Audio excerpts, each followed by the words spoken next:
ایک تھوپا گیا ٹرپل طلاق. ٹرپل طلاق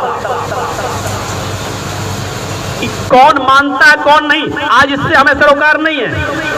سنیے, لیکن یہ بل اس لیے لایا گیا کیونکہ مسلمان کی اکثریت 3 طلاق کو 3 مانتی ہے. آپ نے اس کے خلاف 3 سال کی سزا متعین کر دی. مجھے بتاؤ, مسلمانوں نے اپنے ضمیر کے خلاف اس بل کو بھی تسلیم کرتے ہوئے کبھی کوئی احتجاج کیا؟ ایک بھی نعرہ لگایا, پروٹیسٹ کیا؟ نکلے نہیں. ہم امن و امان و ماحول کو خراب نہیں کرنا چاہتے. تم نے کہا مسلمان عورتوں پر ظلم ہے. آپ کو معلوم ہے بھارت کے اندر 50 لاکھ عورتیں ایسی ہیں جن کے شوہروں نے طلاق بھی نہیں دی اور خرچہ بھی نہیں دیتے ہیں, لٹکی ہوئی ہے وہ, اپنے بچوں کو اپنی گود میں پال کر خود گرہستی چلا رہی ہے. جو طلاق بھی نہیں دیا ہے اور ایسے ہی چھوڑے بیٹھا ہے, آپ کو ان کی فکر کیوں نہیں ہے؟ آپ یہ قانون کیوں نہیں لائے؟ آپ یہ قانون اس لیے نہیں لائے کیونکہ آپ کو معلوم ہے یہ قانون پاس ہوا تو سب سے پہلے ہم ہی پھنسیں گے. اتنا ہی سن سکتے ہو آپ لوگ, اس سے زیادہ نہیں. اس لیے کہتا ہوں شادی ضرور کرو, کرنا چاہیے. ایک بیوی ہر حال میں ہونا چاہیے کیونکہ تھوڑا بہت گھر میں ٹینشن بھی ہونا چاہیے. جب بیوی ہوگی تو آپ کو تھوڑا ٹینشن رہے گا, جب ٹینشن رہے گا تو آپ کی عقل کام کرے گی. یہ خرچہ وہ خرچہ, دال کتنے روپے کلو, چاول کتنے روپے کلو. اور جب یہ ٹینشن نہیں رہے گا تو پورے دیش کو ٹینشن دو گے. اس لیے ٹینشن لینے کے لیے ایک بیوی ہونی چاہیے, اور اگر آپ نے یہ ٹینشن نہیں لی تو پھر پورے دیش کو ٹینشن میں ڈالو. تو میرے بھائیوں, اب دیکھ رہے ہو کتنا سلو ہو گیا ہوں میں. کیوں؟ بہار اور بنگال نہیں ہے اس لیے. بہار اور بنگال ہوتا تو یہ سلو تھوڑی ہوتی آواز, یہیں پر تو جوش آتا تھا. تو میرے بھائیوں بہت کچھ کہہ گیا. اب سنیے میری بات, ہم نے کوئی پروٹیسٹ کوئی احتجاج نہیں کیا. تم نے تابڑ توڑ دوسرا بل لے آئے 370 کو ہٹانا. بتائیے کسی ایک مسلمان نے کوئی جلوس نکالا؟ نہیں. ہم اپنے دیش کی حفاظت کرنا جانتے ہیں, ہم نہیں چاہتے کہ یہ دیش میں کوئی بوال ہو. دونوں صورتوں میں نقصان ہمارا ہے. اتنی باتیں سپریم کورٹ کی طرف سے ہونے کے باوجود بھی فیصلہ ہمارے حق میں نہیں آیا, آپ کے حق میں گیا. اس کے باوجود مجھے بتاؤ پورے ہندوستان پورے بھارت کے اندر کسی ایک مسلمان نے بھی بابری مسجد کے فیور میں ایک بھی جلوس نکالا ہو؟ نہیں نکالا. اور اگر یہ فیصلہ میرے حق میں آیا ہوتا تمہارے خلاف تو جانتے ہو ابھی تک کیا ہوتا؟ بتانے کی ضرورت نہیں ہے, اتہاس پڑھ لو پہلے کا. دیکھ لو کیرل کے اندر ایک مندر کا فیصلہ آیا کہ عورتیں, ہندو لوگ اس میں عورتوں کو الاؤڈ نہیں کرتے تھے, عورتیں نہیں جا سکتی. سپریم کورٹ نے فیصلہ کیا عورتیں جا سکتی ہیں. کتنا ہنگامہ ہوا, کتنا ہنگامہ ہوا. اور سارے یہ آج جو برسر اقتدار ہیں یہ سارے لوگوں نے سپریم کورٹ کے فیصلے کے خلاف آواز اٹھائی. میرے بھائیو ہنگامے ہوئے, قتل عام ہوا, قتل عام ہوا. سپریم کورٹ کے فیصلے کا سواگت اگر کوئی کرتا ہے, سپریم کورٹ کے فیصلے کو اگر دل و جان سے کوئی تسلیم کرتا ہے اور فیصلے کو مان کر امن و امان کا کوئی ماحول قائم کرتا ہے تو وہ ہم مسلمان ہیں. آج ہم ہی سے کہتے ہو دہشت گرد, آج ہم سے کہتے ہو آتنکوادی, آج ہم سے کہتے ہو کہ یہ اکسا رہے ہیں. میرے بھائیوں اکسانا بھی آپ نے جانا کہاں ہے؟ نہیں جانتے. ہمارے نبی تو وہ تھے کہ جب سارے صلح کے راستے بند کر دیے گئے اور جنگ کا ماحول ہی بنا دیا گیا تو اس موقع پر آپ نے فرمایا ساتھیوں اپنی اور اپنے بچوں کی بیویوں کی زندگی کو بچانے کے لیے اب آخری راستہ رہ گیا ہے کہ تم جنگ کے لیے نکلو لیکن امن و امان کا ماحول دیکھو. ایسے موقع پر بھی امام کائنات فرماتے ہیں, کیا کہتے ہیں اللہ کے نبی جناب محمد رسول اللہ, لوگوں جنگ میں جا رہے ہو, یاد رکھنا کسی بوڑھے کی گردن پر تلوار نہ چلے. آپ پولیس والوں کو کہتے ہو لاٹھی چلا رہے ہو, کسی بڈھے پہ نہ پڑے, کسی عورت پہ نہ پڑے. کسی بچے پہ نہ پڑے. آپ تو عورتوں لڑکیوں ہی کو مار رہے ہو, ٹوائلٹ میں گھس گھس کے مار رہے ہو, لائبریری میں گھس گھس کے مار رہے ہو, سٹی کیمرے میں سی ٹی وی کیمرے کے اندر جو فوٹیج آئے اس سے پتا چل رہا ہے کہ بسوں میں آگ کون لگا رہا ہے. یہ سب کچھ میرے بھائیوں سنو. اور اب میں جو بات کہنے جا رہا ہوں, بوڑھے پر ہاتھ نہ اٹھانا, عورت پہ تلوار نہ چلانا, بچے پر تلوار نہ چلانا, اپنی طرف سے جنگ کی شروعات نہ کرنا. اگر تمہیں مجبور کر دیا جائے تو اپنے دفاع میں تم تلوار چلانا. میرے بھائیوں, اس سے زیادہ نرم لہجہ اور کیا ہو سکتا ہے, امن و امان کا ماحول اور کیا ہو سکتا ہے. آؤ اب میں تمہیں ایک ایسے منظر کی طرف لے کر چلنا چاہتا ہوں. آؤ میرے بھائیوں, اب میں تمہیں ایک ایسے منظر کی طرف تمہیں لے کے چلنا چاہتا ہوں جو منظر ہم سب کو میرے بھائیوں جھنجھوڑ کر رکھ دے گا. آئیے میں آپ کو ایک ایسے منظر کی طرف لے کے چل رہا ہوں, اور دیکھیے نبی اکرم کا کردار. یہاں تھوڑا سا آپ کا وقت لگے گا. سنیے, اللہ کے نبی اور آپ کے چند صحابہ مدینے سے سفر کر رہے ہیں, مکے میں جانا چاہتے ہیں, عمرے کی نیت سے آئے ہوئے ہیں. سفر کرتے کرتے کوئی مکے سے 7-8-10 کلومیٹر کی دوری رہ گئی. خبر ملتی ہے مکے کے بارڈر پر کافروں نے اپنے سپاہی کھڑے کر دیے ہیں, گھسنے نہیں دیں گے محمد رسول اللہ کو اور ان کے ساتھیوں کو. آپ نے 8-10 کلومیٹر پہلے ہی, مکے سے 8-10 کلومیٹر پہلے ہی پڑاؤ ڈال دیا. لوگوں سے کہا یہیں رک جاؤ, ابھی وہاں جانا خطرے سے خالی نہیں ہے. ہم امن و امان چاہتے ہیں, اور چاہتے یہ ہے کہ بات چیت کے ذریعے کوئی راستہ کھل جائے. میرے بھائیوں, بات چیت کے ذریعے راستہ کھولنے کا پیغام اللہ کے نبی نے بھیج دیا. ادھر بھی لوگ تیار ہو گئے. جہاں آپ نے قیام کیا, پڑاؤ ڈالا, اس کو لوگ حدیبیہ کے نام سے جانتے ہیں. کبھی آپ عمرہ کرنے جائیں تو آپ حدیبیہ 10-12 کلومیٹر کی دوری پر ہے مکے سے, آپ وہاں ضرور جائیے. وہاں بہت سی اونٹنیاں آپ کو ملیں گی, اور اونٹنیوں کے رکھوالے تازہ اونٹنی کا دودھ پلائیں گے آپ کو. لیجئے 15 ریال 10 ریال اونٹنی کا دودھ. اب آپ کہو گے مولانا صاحب اونٹنی کا دودھ کیسا ہوتا ہے؟ اب وہ 10 بجے تک کی ٹائم ہوتا ہے, آپ تو جانتے ہی ہو. ہم ٹیسٹ بتانے تھوڑی آئے ہیں, ہم جا کے پی کے دیکھ لینا. سنیے, بڑی اچھی جگہ ہے وہ, لوگ کھڑے رہتے ہیں. آپ جیسے ہی پہنچیں گے بدبو آ جائے گا آپ کے پاس, بدبی. لبن دودھ چاہیے 15 ریال کا ملتا ہے, بہت فائدہ مند ہوتا ہے. اس جگہ پر اللہ کے نبی صلی اللہ علیہ وسلم نے قیام کیا اور صلح کے دروازے کھول دیے. اور میڈیا والوں لکھو, اسلام امن کے لیے اس حد تک امن کا ماحول قائم رہے, اس حد تک جھکنے کی اجازت دیتا ہے ہمیں. اور مسلمانوں, جوش میں مت آؤ. اس وقت جوش کی نہیں, ہوش کی بھی ضرورت ہے. اب آؤ, میں جو بتانے جا رہا ہوں اس کو غور سے سننا. یہاں سے بھی 15-20 آدمی آ گئے. دونوں طرف سے طے ہوتا ہے آپ کی طرف سے کون بات کرے گا. صحابہ کا جواب, ہمارے طرف سے محمد رسول اللہ بات کریں گے. آپ کی طرف سے کون کا بات کرے گا؟ کہ میری طرف سے سہیل بات کرے گا. کافروں نے اس کو اپنا امیر بنا دیا. جاؤ, امیر قریش سہیل بات کرے گا, اور ادھر سے اللہ کے نبی جناب محمد رسول اللہ بات کریں گے. اور نوجوانوں, اب دیکھو گفتگو کا آغاز ہو رہا ہے. اللہ کے نبی صلی اللہ علیہ وسلم نے فرمایا, ہم لوگ عمرے کے ارادے سے آئے ہیں, ہمیں لڑنا جھگڑنا نہیں ہے, اس لیے ہم چاہتے ہیں کہ ہمیں اور ہمارے ساتھیوں کو عمرے کی اجازت دے دی جائے. ہم عمرہ کریں گے اور مدینہ واپس چلے جائیں گے. ان لوگوں نے کہا بالکل نہیں, مکہ آپ نے اپنی مرضی سے چھوڑا ہے, ہم نے آپ کو بھگایا نہیں تھا, مجبور ضرور ہوئے ہیں آپ, لیکن جب چھوڑ دیا تو چھوڑ دیا. اب آپ کو مکے میں گھسنے کی اجازت نہیں دی جائے گی. آپ نے کہا بات چیت کے ذریعے میں مسئلہ حل کرنے آیا ہوں, مجھے بتاؤ